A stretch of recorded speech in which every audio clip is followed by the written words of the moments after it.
ଆମର ଆଜି ବିଷ ପକେଇତେ ଯାହା ହଉଛି କିଛି ଦିନ ପୂର୍ବରୁ ଦେଖେଇଥିଲେ ଆମେ ସାର ପକେଇଥିଲୁ ଆଜି ବିଷ ପଡ଼ିବ ଆପଣଙ୍କର ମୋର ଆମେ ଚାଲୁ ଆଉ ବିଲ ବିଷ ପକେଇବା ଯେତେ ବିଷ ପକେଇବ ଆଜି ଅଧା ପକେଇବୁ କାଲି ଆଡ଼ିକି ଆଉ ଅଧା ପକେଇବୁ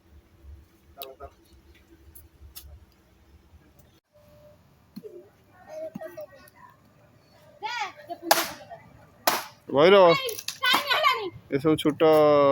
ପାର୍କର ଭୈରବ ଟିକେ ଏଠି ଅନାନି ଏଇ ଭାଇ ହଁ ହ୍ୟାଲୋ ହ୍ୟାଲୋ କରିଦେ ଟିକେ ହ୍ୟାଲୋ କରିଦେବେ କାମରେ ପୁରା ବ୍ୟସ୍ତ। ହ୍ୟାଲୋ ସାଙ୍ଗମାନେ ଆପଣ ଜାଣିଥିବେ ଯେ କିଛି ଦିନ ପୂର୍ବରୁ ଆମେ ସାର ପକେଇତେ ଆସିଥିଲେ ସାର ପକେଇଥିଲେ ସେ ଭିଡ଼ିଓ ବି ଆପଣ ଦେଖିଥିବେ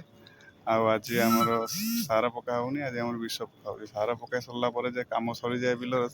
ତାହା ନୁହଁ ବିଲ ଦେଖିବାକୁ ପଡ଼େ ଘାଇ ଦେଖିବାକୁ ପଡ଼େ ପାଣି ଫାଣି କାଟି କୁଟି ହେଇଯାଇଥାଏ ଛୋଟ ଦେଖାଯାଏ ତାପରେ ସାର ଫାର ବି ପଡ଼େ ବିଷ ଫିଷ ପୁଣି ପଡ଼େ ସାର ଥରେ ବି ପଡ଼େନି ପୁଣି ବି ସାର ପଡ଼ିପାରେ ଏସବୁ ପ୍ରୋସେସ୍ ଲାଗିଥାଏ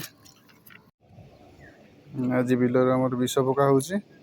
ସବୁ ବିଷ ଆମେ ପକାଉଛୁ ଆଜି ତା ନାଁ ହେଲା କମ୍ପାନୀ ନାଁ ଓସ୍ତାଦ ତା କେମିକାଲ ନାଁ ହେଲା ସାଇପରମେଥ୍ରିନ 10% EC ତ ୟାର କାମ କ'ଣ ଆମେ ଯଦି ଟିକେ ଗୁଗୁଲ ମାରିଦେବା ତାହେଲେ ଆମକୁ ଜଣାପଡ଼ିଯିବ ଯେ ସାଇପରମେଥ୍ରିନଟା କେମିତି ଏଫେକ୍ଟ କରେ କେଉଁ କେଉଁ ପୋକ ଉପରେ କରେ କେଉଁ ଚାଷର ୟୁଜ୍ କରିବା କଥା କ'ଣ ଜଣାପଡ଼ିଯିବ ଆମର ସେଇଟା ହେଉଛି ଆଜି ଆଉ ୟା ସହିତ ଆମେ ମିଶାଇକି ପକାଉଛୁ ଫିନାଇଲ ବି ଅଳ୍ପ ମିଶାଇକି ପକା ହେଉଛି ଫିନାଇଲର କାମ ହେଲା ଟିକେ ତା ସ୍ମେଲ୍ଟା ଆସିବ ଯେଉଁ ସେ ସ୍ମେଲ୍ଟା ବି ଟିକେ ଇନସେକ୍ଟ ମାନଙ୍କୁ ଦୂର ରଖିବ ମୁଁ ତ ପକାଉନି ପକାଉଛନ୍ତି ବାପା ଦେଖିପାରୁଥିବେ ବାପା ପୁରା ବିଷ ପକାଇବାରେ ବ୍ୟସ୍ତ ମୁଁ ତାଙ୍କୁ ଟିକେ ଯାହା ହେଲ୍ପ କରୁଛି ଆଉ ଡ୍ରମ୍ ଫମ୍ ଉଠାଇବାରେ ଆଉ ବାସ୍ ଆଜିର କାମ ଆମର ବିଷ ପକାଇବାରେ ଚାଲିଛି ସାଙ୍ଗମାନେ ବିଲର ସାର ପଡ଼ିଗଲା ମାନେ ନୁହେଁ ଯେ ସବୁ କାମ ସରିଗଲା ବିଲରେ ସାର ପଡ଼ିଗଲା ପରେ ଦେଖିବାକୁ ପଡ଼େ ପାଣି ଫାଣି ଠିକ୍ ରହୁଛି କି ନାହିଁ କି ପାଣି ଅଛି କି ନାହିଁ ପାଣି ଦେଖିବାକୁ ପଡ଼େ ଘାଇ ଫାଇ କାଟିବାକୁ ପଡ଼େ ସେଥିପାଇଁ ଆଉ ତାପରେ ପୋକ ଫୋକ ଲାଗିଗଲେ ବିଷ ଫିଷ ପକାଇବାକୁ ପଡ଼େ ତ ଆମର ଆଜି ବିଷ ପଡ଼ୁଛି ଆପଣ ଦେଖିପାରୁଥିବେ ବାପା ପକାଉଛନ୍ତି ତ ମୁଁ ଆସିଛି ବାପାଙ୍କ ସହିତ ଟିକେ ଡ୍ରମ୍ ଟେକିବା ପାଇଁ ହେଲ୍ପ କରିବା ପାଇଁ ଏଇଆ ଚାଲିଛି ଆଉ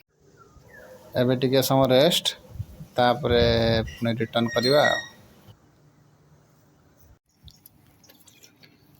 ଆଜିର ବିଷ ପକାଇବା ସରିଲା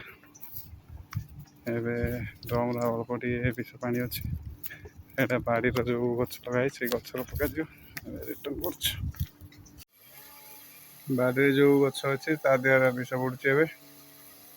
ଦେଖିପାରୁଥିବେ